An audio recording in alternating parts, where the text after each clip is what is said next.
tudo bem? Me chamo Deva Ruth Dassi, sou embaixadora do Minuto Otaku, especialista em mangás com ênfase no shonen. Nessa aula nós vamos falar um pouco sobre a história dos mangás, traçar um certo panorama histórico, né? Essa forma de quadrinização, ela tem uma história muito longa, muito rica, repleta de influências tanto, né, da história mesmo da arte japonesa, bem como influências ocidentais. E no caso nós vamos traçar o percurso até os chamados mangás modernos pós-guerra. Iniciando a nossa jornada, uma das primeiras influências que nós vamos encontrar está nos emakimonos, que eram rolos de pergaminhos que, conforme eram desenrolados, tinham uma narrativa. As principais características que são encontradas em comum, que pode serem vistas como já uma influência, né? Principalmente o humor, né? É interessante porque eles eram desenvolvidos por monges budistas, mas ainda assim não havia uma censura ao humor, por exemplo, né? A presença de animais com feições humanas, nós vamos ter, né, a questão de um aparecimento não de balões de fala, mas de texto vinculado à imagem, né, uma narrativa. A maior parte dos emakimonos, na verdade, as ações são simultâneas e é devido ao desenrolar que tem essa sensação, né, de progressão. Mas ainda assim nós vamos encontrar alguns emakimonos que vão ter, sim, assim, momentos distintos, né? Aqui trago dois exemplos, né, mais conhecidos. Chojujiga, né, que são, é associado à autoria a Toba Shoujo, embora não tenha sido ele quem escreveu todos os rolos de pergaminhos. E também o Shigasan Eki Emaki, né? Pelo monge Myoren. São dois dos emakimonos mais conhecidos e que trazem bastante, né? Representam bastante essas características mencionadas. Antes de entrar no período Edo, que vai ser extremamente importante para o desenvolvimento da arte de massa numa forma geral do Japão, gostaria de mencionar algumas questões sobre a utilização do termo mangá. É muito falado, né, nós vamos comentar um pouco sobre ele mais de uma vez, sobre Hokusai mangá, sobre de que ali teria sido a primeira utilização do termo mangá. E não é bem assim, né? A gente vai ver já na obra Shiji no Yukikai, de 1798, o termo mangá sendo utilizado, em 1798. Depois nós vamos ter a menção, né, do termo mangá na obra de Hokusai, em 1814, para daí, e depois disso nós vamos ter outras menções, só que em nenhuma delas esse termo é utilizado para se referir ao que nós conhecemos hoje em dia como mangá, mas para se referir a ilustrações soltas, esquetes, a um conjunto de ilustrações sem necessariamente ter assim uma ligação uma com a outra. Então é importante mencionar que vai ser marcado na história quando que a palavra mangá Ai, ficou horrível isso. Ficou horrível. Tá. Eu vou começar de novo. Então, antes de partirmos para o período Edo, né, que compreende entre 1600 a 1867, eu vou mencionar um pouco sobre a questão do início da utilização do termo mangá. A primeira vez que nós temos um registro dele, na verdade, é na obra Shiji no Yukikai, de 1798. Na verdade, a palavra mangá não está sendo utilizada numa história em quadrinhos, mas num livro ilustrado. Depois disso, a próxima menção e a mais famosa que nós vamos ter é a de Hokusai mangá em 1814, né? um conjunto de obras que nós vamos discutir um pouquinho mais tarde. Novamente, não está sendo usado para se referir a uma história em quadrinhos. Porém, há um conjunto de ilustrações, de desenhos muito soltos, que inicialmente ia ser, na verdade, um manual de instruções, etc. Depois, outras menções que nós vamos ter no Toyokini Mangazue Yoshitoshi Manga, também dentro desse período, né? Que também não estão se tratando de histórias em quadrinhos, mas para imagens ilustradas. Imagens ilustradas é ótimo. Imagem é... Tá. Mas tá indo ótimo agora. Não, vamos de novo. Então, antes de nós seguirmos a nossa linha temporal, né, adentrando no período Edo, eu vou mencionar rapidamente um pouco da terminologia mangá. A primeira menção oficial que nós vamos ter, assim, conhecida até então, é no Shiji no Yukikai, que numa determinada parte dessa obra, desse livro ilustrado, é utilizado o termo mangá. E, lembrando, não é uma história em quadrinho. Depois, a menção mais conhecida, que muitas vezes é tratada como a primeira vez que o termo mangá é utilizado, é na obra Hokusai Mangá. Porém, mais uma vez, não é uma história em quadrinho. Eu vou mencionar um pouco mais sobre ele depois, mas refere-se a um conjunto de desenhos muito livres, né? Inicialmente tinha a intenção, inclusive, de ser, né, um manual de desenho. Depois nós vamos ter outras menções, como em Toyokini Mangazui e Yoshitoshi Manga, que também não são histórias em quadrinhos. Então, mangá está sendo utilizado para se referir a um conjunto de histórias ilustradas ou a um conjunto de ilustrações que não necessariamente seguem uma mesma narrativa, tem alguma determinada lógica por detrás.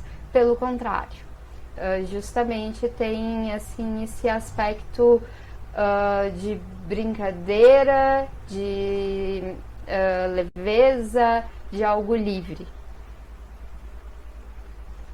Agora sim, né, período Edo. Ele vai ser um período de grande efervescência. É um momento que a arte ela se populariza de uma forma astronômica, tanto no sentido de ela estar à disposição do povo, como de termos artistas que são de uma classe mais popular. Então, dentre, né, muitas das produções que nós vamos encontrar, tem o teatro kabuki, vão ter as histórias em quadrinhos, os livros ilustrados, os tobais, né, que são esses livros azuis, e eles vão ser retomados depois. Nós vamos ter os kibyoushi, que são considerados as primeiras histórias em quadrinhos do mundo, e os ukiyo-es, que, né, são ilustrações muito soltas, muito vívidas. Então, principalmente, né, os ukiyo-es são muito trabalhados, muito falados e vinculados aos mangás, não apenas pela questão do Hokusai Mangá, mas por ter sido um momento que a arte vai permear o dia a dia das pessoas e representar esse dia a dia. Ela se liberta, assim, ela se expande dos templos budistas e das temáticas religiosas e passa a tratar de coisas temáticas ordinárias, né? Então, lutadores de sumô, relacionamentos amorosos, até com uma certa carga erótica bem acentuada em alguns casos, crianças, né? O dia a dia, os samurais, é muito livre, é muito solto. E é interessante que esse período o sistema editorial, a cadeia editorial passa a se formar. Então, tem um certo momento que existe mais de 200 editoras. E com uma grande produção, as assim, né, as produções artísticas são baratas, acessíveis e passa a haver um grande consumo. Sempre muito falado e lembrado, né, Katsushika Hokusai, um dos grandes expoentes artísticos do Japão. Ele vai na aula sobre arte mangá, vamos ver como ele inclusive influenciou o impressionismo europeu, né? Ele é muito vinculado aos mangás, mas lembrando, ele não era um escritor de histórias em quadrinhos. Porém, assim, o que se vincula demais é justamente a utilização das linhas soltas, da representação muito mais de uma sensação e do que da realidade, né? Perde-se, assim, essa necessidade de representar as coisas como elas se manifestam no mundo, como elas são, mas muito mais, assim, realmente a sensação que elas passam e transmitem, aquele momento, né, essa captação, além, né, das deformidades expressivas, da comicidade. Então é mais nesse sentido que Hokusai vai influenciar historicamente e artisticamente os mangás. Aqui uma curiosidade também, né? Ainda do século XVIII, o Kakinomoto Hitomaru Ichikaiki, que é uma obra em que vai ser mostrados os balões de falas, né? E vai ter narrativas, assim, uma história que se passa em momentos diferentes. Talvez seja uma das primeiras menções que nós vamos ter, assim, dos balões de falas vinculados com essa passagem de tempo. Já na era Meiji, né, entre 1868 e 1912, com as aberturas dos portos, a chegada de estrangeiros no Japão, vão vir algumas das primeiras influências ocidentais. Um dos primeiros artistas que vai vir para o Japão é o Charles Wirgman. Ele é britânico e ele vai começar uma revista chamada The Japan Punch. E nós vamos ver, né? Ele vai trazer essa característica da caricatura, a utilização de canetas, materiais, né, diferentes, e ele é realmente um artista muito habilidoso. As obras dele têm um ar político muito grande. Vai ser um dos primeiros momentos que novamente os mangás, as histórias ilustradas vão adquirir esse aspecto, né? Também vão começar os balões ele introduz mais fortemente os balões de fala, e podemos dizer assim que ele é um artista realmente muito habilidoso, e assim como ele vai influenciar artisticamente, ele acaba, né, recebendo essas influências, como a gente pode ver nesse A Sketchbook of Japan, em que ele representa, né, cenas do dia a dia do Japão. No Japan Punch era realmente uma questão mais política, dos hábitos e cultura japoneses. Vai ser bem interessante que depois, durante bastante tempo, histórias em quadrinhos, principalmente as tirinhas em jornais, vão passar a serem chamadas de punches, né, que é uma menção a essa forma, né, de quadrinização do Wirgman. Outro artista que foi muito influente nessa época foi o Georges Bigot. Ele é francês, ele realmente, assim, entrou na cultura japonesa, se casou com uma japonesa, e ele criou também a revista Tobai, e também tinha um aspecto político bem grande, de representar diferentes momentos, essa relação entre o Japão e diferentes culturas. E assim como a The Japan Punch, que vai, né, trazer a questão dos punches, muitas histórias em quadrinhos, depois o termo que vai se usar vai ser Tobai.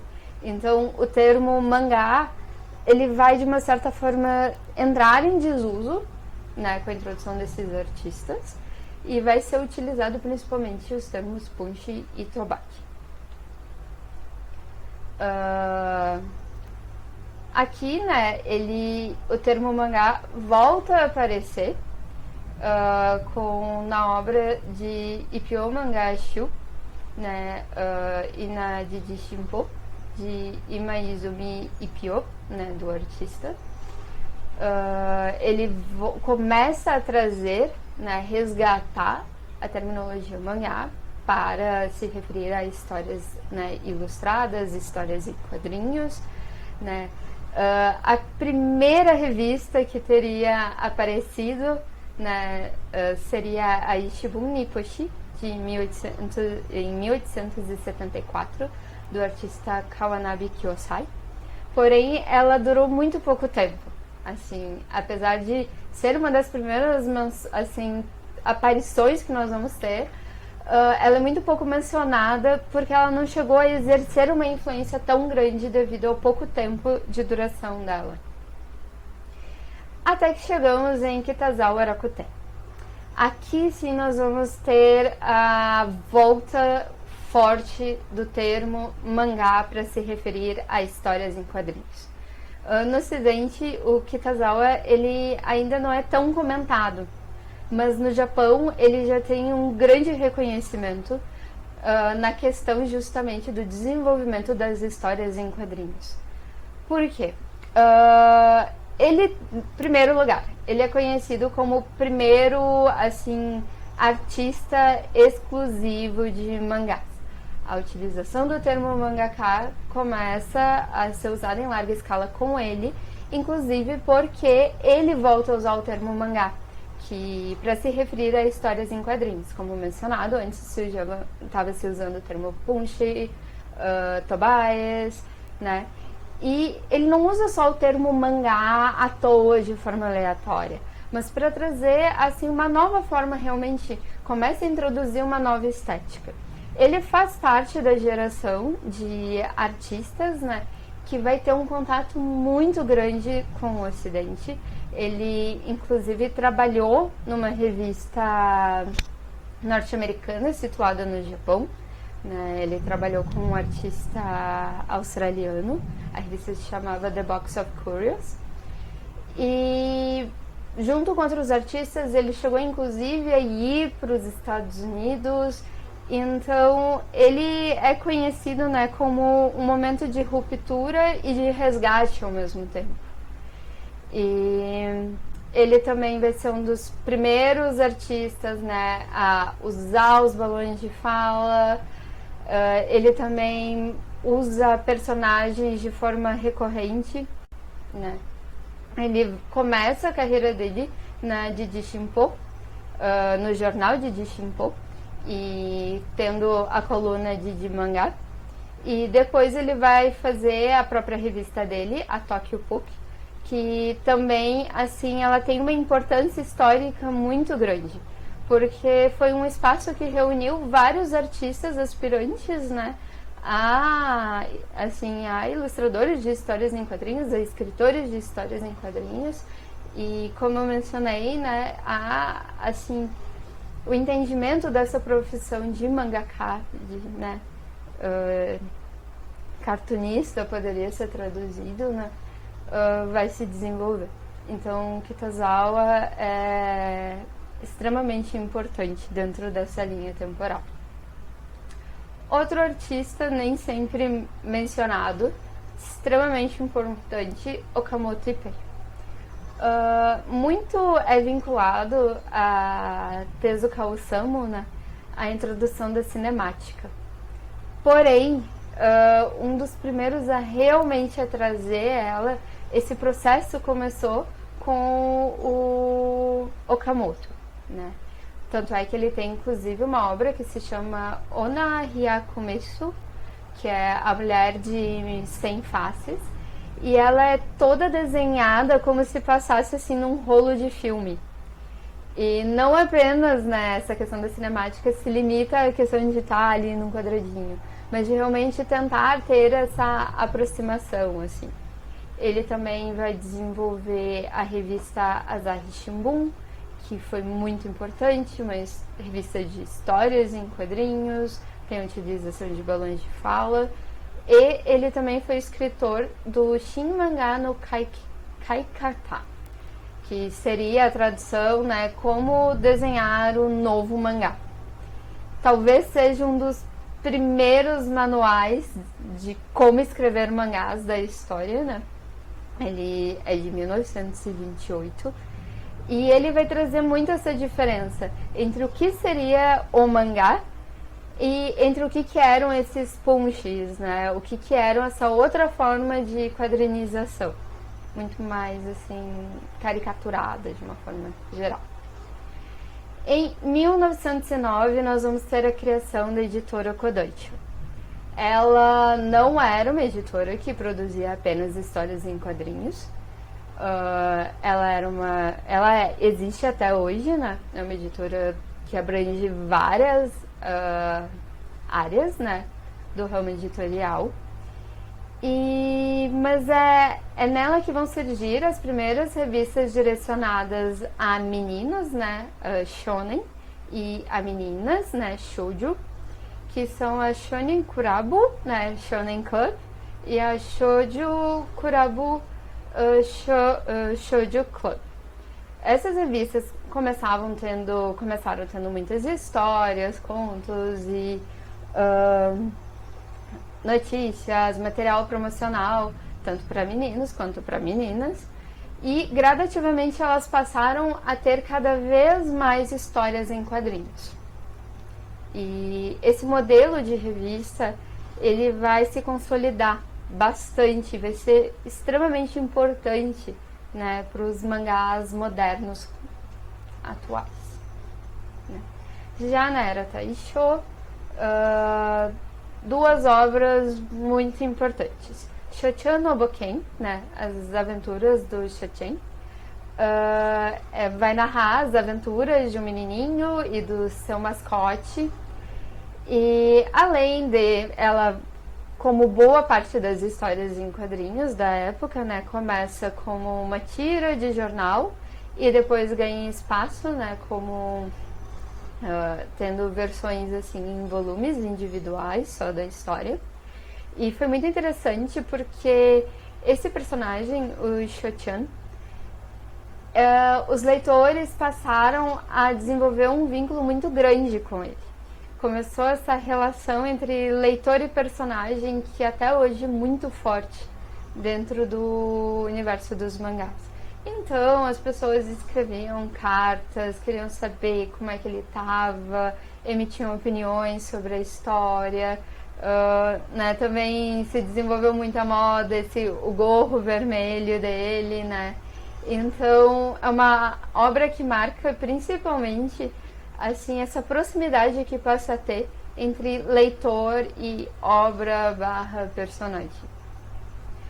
Em 1924, né, também vai iniciar a publicação de Dango Kuishitsuku Manyuki, né?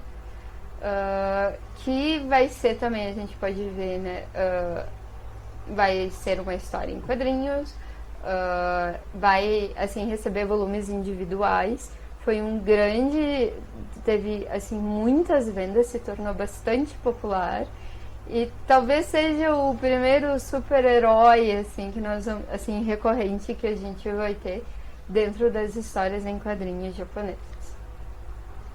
Adentrando na era Showa, nós vamos ter duas histórias extremamente importantes e populares, que foi Norakuro, né?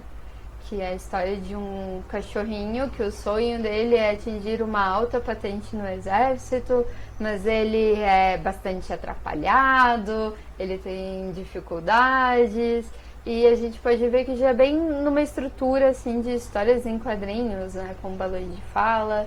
Ele também vai ter assim os seus livros vendidos individualmente e vai ser assim realmente um sucesso. Outra obra que nós vamos ver é Fuku-chan, que vai ser de 1936 até 1973. E aqui eu chamo a atenção do fato dela ter sobrevivido à Segunda Guerra Mundial. E, obviamente, para sobreviver, ela também sofreu muitas influências na época da guerra. Ela, assim, acabou adquirindo, né, uma temática bastante nacionalista, bastante militarista. Durante um tempo até o nome mudou, né, para Avante Fukutian, assim, com esse aspecto mais. Porém, depois, assim, voltou, assim, a sua história, assim, mais de origem, assim. E, além disso, mesmo durante a guerra, foram feitas tentativas, né, pelos países que estavam do lado oposto ao Japão, de tentar fazer algumas traduções na língua de outros países asiáticos, tendo, assim, uma questão pejorativa ao Japão, tentando ser uma contra-propaganda, assim, mas não deu muito certo. Mas é interessante, né, que ela foi uma obra tão influente que mesmo, né, foi tentada ser utilizada dessa forma. Também na década de 30, a gente vai ter a criação da primeira sociedade de mangakas, né, cartunistas, né, desenhistas no Japão. E a década de 30, de uma forma geral, ela foi uma época também de grande efervescência. Entraram muitas histórias em quadrinhos ocidentais, muitas delas foram traduzidas e até adaptadas. Então esse é um período que a gente vai ver uma grande variedade estética também de histórias em quadrinhos no Japão. Mencionando a Segunda Guerra Mundial, como foi esse período para as histórias em quadrinhos no Japão? Como em boa parte do mundo foi muito difícil, teve uma grande diminuição na produção devido à questão da falta do papel, porém nunca parou, elas continuaram a serem produzidas. O que aconteceu foi que foi criada uma única, assim, associação de escritores de mangás, né? E todos os autores tinham que ser vinculados a ela. Isso foi uma determinação por parte do governo. De modo que a única revista oficial que existia era uma revista chamada Mangá, que que tinha como editor Kondo Hidezo, e que ela tinha um alto viés político. Tinha vários tipos de histórias em quadrinhos, né? Principalmente charges e caricaturas que traziam, assim, representavam, né, os inimigos do Japão, da guerra, de forma pejorativa, tentavam estimular o sentimento nacionalista e principalmente depois de Pearl Harbor, meio que surgiram, assim, só 3 alternativas para, assim, os desenhistas, né, da época, para os mangakas, que era ou desenhar uma temática familiar, assim, né, coisas que não tivessem a mínima relação com a guerra e trouxessem um certo alívio para os seus leitores, ou justamente assumir, assim, essa temática da guerra e, assim, por um viés nacionalista, de apoio e de reforço desse sentimento, né, nacional, e também e a terceira via também, a de fazer propaganda política de fato, e não apenas incentivar o sentimento de defesa nacional, porém de luta, de rivalidade. E, claro, também existiram artistas que se opuseram, que sofreram perseguição, foram censurados. Dentre eles, nós vamos ter Yamamatsu Atsuhi, que chegou a ser preso, torturado, depois foi para os Estados Unidos, onde, sob o nome de Yashima Taro, ele passou a escrever mangás já nos Estados Unidos, dando uma outra perspectiva da guerra, né, para os japoneses. Ele conta, assim, uma das primeiras histórias conhecidas dele foi a Unganaizo, né, que na tradução é o soldado sem sorte, e que justamente coloca a posição que, né, muitos jovens japoneses estavam de estarem sendo comandados por uma autoridade opressiva e do sentimento de tristeza. E ao mesmo tempo ele teve uma preocupação muito grande de, por meio dessas histórias, dar uma outra visão acerca do povo japonês, né? Ao mesmo tempo que para os soldados japoneses ele escrevia mostrando que essa guerra não fazia sentido, de forma semelhante ele também escrevia para os ocidentais entenderem o que os japoneses estavam passando. Ele também vai escrever a obra The New Sun, que daí é mais assim também uma série de ilustrações do Japão, novamente mostrando um outro lado. Ele foi um artista também bem importante, é dito que assim, páginas dessa história dele eram encontradas de fato no bolso de soldados japoneses. Então durante a guerra a gente vai ter isso, né? A produção continua, vamos ver o uso dos mangás para os dois lados. Inclusive houve períodos em que mangakas eram enviados para os campos de batalha para produzir histórias em quadrinhos, principalmente em outros países asiáticos, para tentar assim, despertar assim, um sentimento favorável, né, de adesão ao Japão, ao lado do Japão na guerra. E depois, com a chegada, com a derrota do Japão na Segunda Guerra Mundial, nós vamos ter uma nova fase dos quadrinhos no Japão, devido a inúmeros fatores. Um deles, né, é a presença dos Estados Unidos, a chegada de muitas comics, então dessa forma distinta de cartoonização, né? E também a própria questão, o fato de como os quadrinhos foram usados na época da guerra. Muitos artistas acabaram se aposentando, tanto por pressão popular, por uma crítica deles terem, né, talvez feito histórias que incentivavam esse sentimento nacional, o sentimento bélico, quanto por um próprio sentimento de culpa.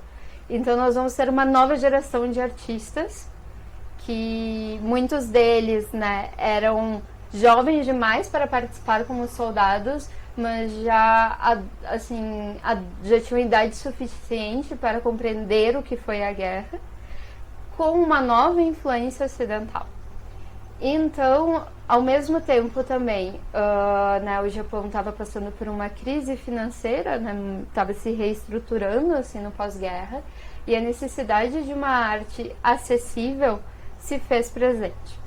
Nesse sentido, nós vamos ter o desenvolvimento dos Akaihon, que são os livrinhos vermelhos, que eram, né, histórias em quadrinhos produzidas assim num papel muito simples, com uma capa geralmente vermelha, e que podiam ser encontrados em bibliotecas de quadrinhos, assim, né, em que as pessoas podiam alugar eles de uma forma muito barata. Vai ser nessa época que Tezuka Osamu vai surgir assim como um expoente, né? A primeira obra dele a fazer sucesso vai ser Shintakarajima, né? A Nova Ilha do Tesouro. A primeira edição dela foi escrita junto com outro artista, o Sakai Shichima. Depois das reedições, o Tezuka editou sozinho e adicionou certas partes. E ela vai ser assim um grande best-seller. E vai ser importantíssima para impulsionar todo o mercado de quadrinhos a partir disso, né? Há uma certa divergência de quantos números acabaram sendo vendidos. Um consenso é que foi em torno de 500 mil cópias, né? E Tezuka vai ser bastante conhecido por trazer a influência da Disney, a influência ocidental, também do cinema russo. Esse é um período também que, novamente, impulsionados pelo sucesso de Tezuka, Muitos artistas vão buscar a carreira de mangakas, as editoras vão começar a bombar, a investir no mercado de quadrinhos de novo, e enfim, é um período muito rico. Em 1964, 57, nós vamos ter também o surgimento de um novo gênero, né? Os conhecidos Gekiga, que são histórias em quadrinhos bem mais assim viscerais, por assim dizer, com temáticas bastante adultas, uma maior assim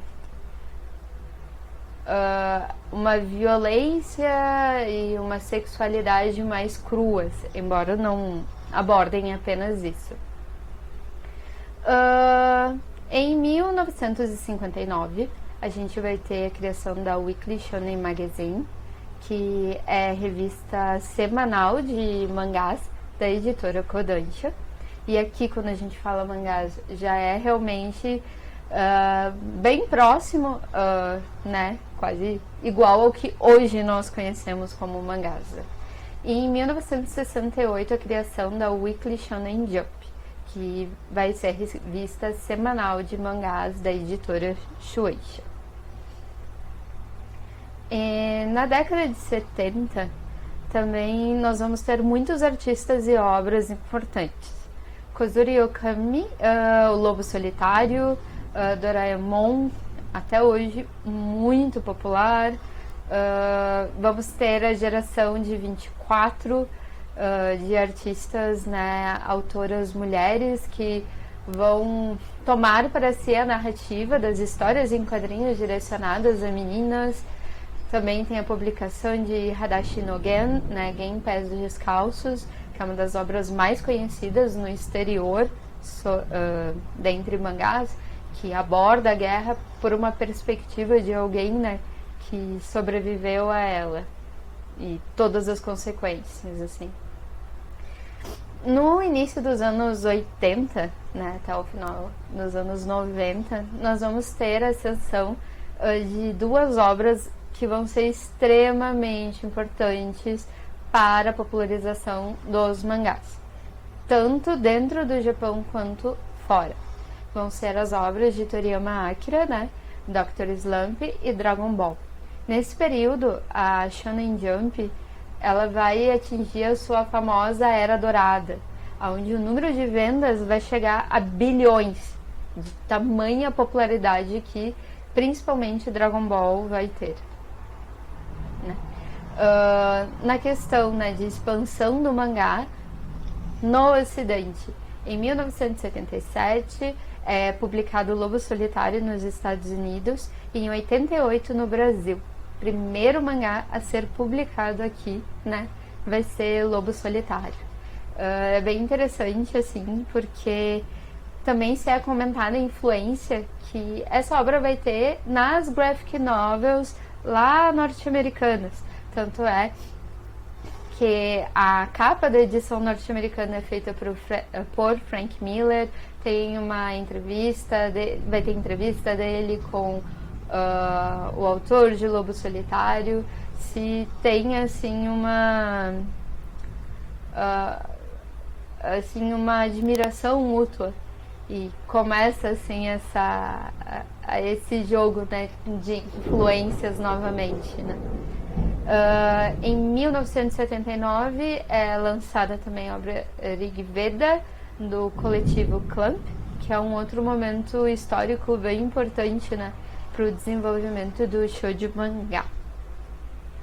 Agora, chegando na era Heisei, a partir de 89, nós vamos ter momentos bastante importantes do reconhecimento do mangá dentro do Japão, né? Em 94 é inaugurado o Museu de Osamu Tezuka, em Kyoto. Nós vamos ter a criação do setor de mangás da Universidade de Kyoto, que também envolve tanto a questão de criação, né, de literatura criativa, né, enfim, assim como de estudos teóricos acerca de mangás. E em 2006 a criação do Museu Internacional dos Mangás, também situada em Kyoto. Então, chegando no final dos anos 90, início dos anos 2000, aqui no Brasil nós vamos ter um momento bastante importante, né?